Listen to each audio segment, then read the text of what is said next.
change your mind, because some of you are thinking about giving up because you're in a season of failure. But just because you failed doesn't mean that God doesn't have a bright future in store for you. It is always too soon to quit. But I want to remind you that failure is not final, it's formative. It is part of the process. It's part of the journey.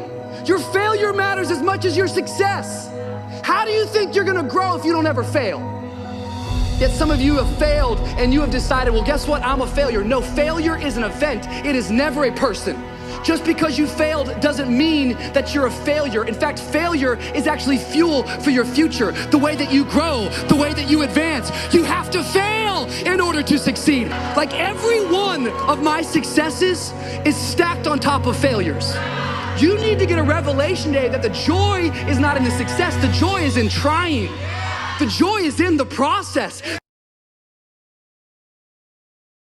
Well, the best thing I've learned and advice I could give maybe my younger self is really to focus on happiness. You know, happiness is the key, because there's so many people that you see either in this industry or just in life in general that are going through their days and may have everything they could ever want, but they're not happy, you know? So you have to focus on what makes you happy and make decisions in your career, in your life, that make you happy. And so I've been trying to do that, and it's working, you know, and saying no to things that are negative and saying no to things that you don't want to do, you know? So I think that's my biggest piece of advice. Suicide, it will not solve itself. I want to challenge you tonight to get up.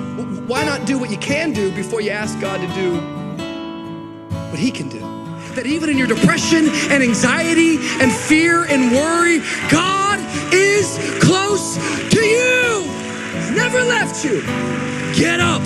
Your future is brighter than your past. You cannot achieve success without failure. Some of my biggest successes come from some of my biggest failures. Don't be afraid to close your eyes and dream, but then open your eyes and see. For a lot of people, the distance between their dreams and their reality is intimidating, and they get stuck.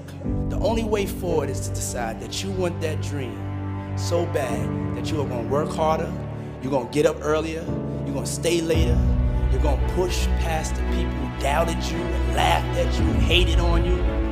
I want you to remember the power of you. You got to feel that power. You got to believe in that power. You have that power, trust me. At night, I be flying. I believe I can fly.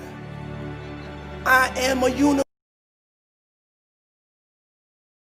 I'm sure all of you have been told that you don't have what it takes and that you may not be good enough and you don't have enough people supporting you, and you're being told all of these things when deep down it's all you want to do. You want to be a part of something great. You want to make something great.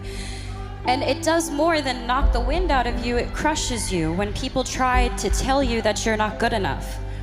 And it almost did for me, but there was my mom next to me, stronger than ever, and she said the most important thing is to always trust in myself. If I'm doing something because I love it, I should do it because I love it, and I believe I can do it. So she told me to keep going. Thank you. She told me and she taught me to turn the other cheek and let the critics be critics, and let us just trust ourselves.